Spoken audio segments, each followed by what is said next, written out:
What's going on, guys? It's Brandon back here again, and for once this light isn't on because the sun enough behind me is bright enough that it's just coming right through. So I'm going to try to block it out as much as I can. If you see me leaning one way, that's why. So before the Hawks have a game in about an hour in Milwaukee against Minnesota.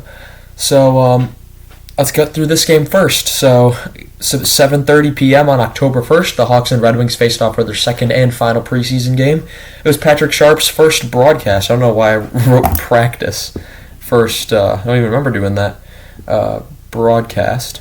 Came right from work before this, so this was genuinely what I wore to work, including the hat. The score was 3-0 for Detroit. Shots were 35-19 Detroit. Even though Chicago probably played better against them this time, Detroit was the one that came out dominantly victorious. Hits were 17-15 Chicago. Faceoffs 25-10 Chicago. Chicago goes 0 for 3 on the power play. Detroit goes 0 for 4.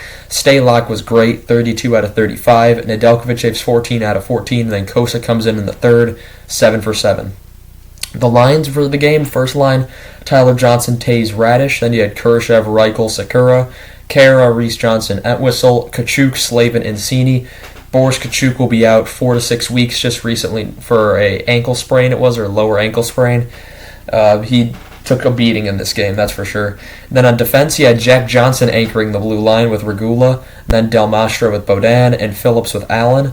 The goalie was just Staylock. There was a number 31 who was playing backup who never went in. But here we go. In the first, benches yapping at each other early. Jack Johnson to Kurashev to Reichel was denied. At 12:16, it sits 4-on-4 as a Detroit and Chicago coincidental penalties. Detroit's Kubalik, former Blackhawk, takes a penalty for holding, and Entwistle gets the embellishment call. Jack Johnson, good open ice hit on Anderson. Perron is stopped. Taze is denied. It's a pretty physical game. Larkin and Kara collide. Good defensive play by Del Mastro. At 8:10, it's a Chicago penalty to Tyler Johnson for interference, which would be killed. Kubalik just misses. Slavin single-handedly took away a Detroit power play. He was excellent on the PK. And then with 57.1 seconds to go, it's a Chicago penalty, once again to Tyler Johnson for hooking, which would also be killed. We go to the second period, where at 17:11, it's a Detroit penalty. That's served by David Perron, but it's for too many men on the ice, which would be killed. Like Larkin to Sider, shorthanded, just missed. Tyler Johnson is denied. Staylock side to side on Bergeron.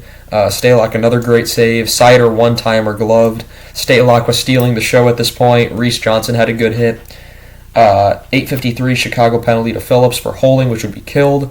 Villano was robbed by Jack Johnson, who was conveniently there. Kubalik hits the post, and then 3:44 Detroit penalty to New Power for holding, which would be killed. There's a couple of scrums.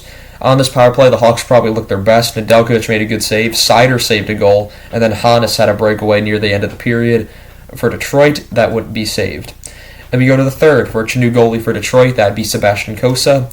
And then Kachuk's foot got hurt for the first time early in that third period.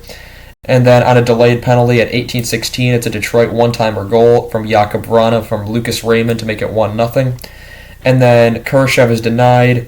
The crowd was getting loud, chanting, "Let's go Hawks," and I was surprised. The Hawks pressure. Regula's denied. 8:14, it's a Detroit goal to Dylan Larkin from, once again, Lucas Raymond. Makes it 2-0. And then at 5:31, it's a Detroit snipe by... Lucas Raymond snipes this puck past Staylock.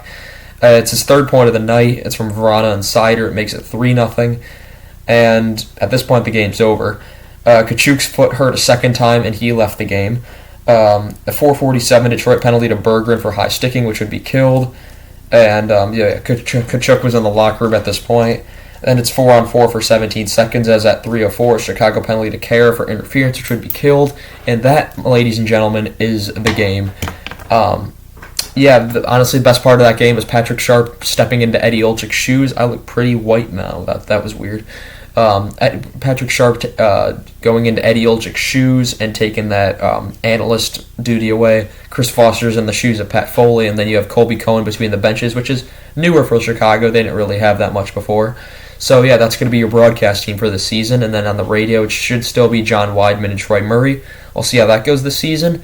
But, yeah, so we have a game against Minnesota in Milwaukee for an hour. It's like the home away from home series, I think it's called, or something like that.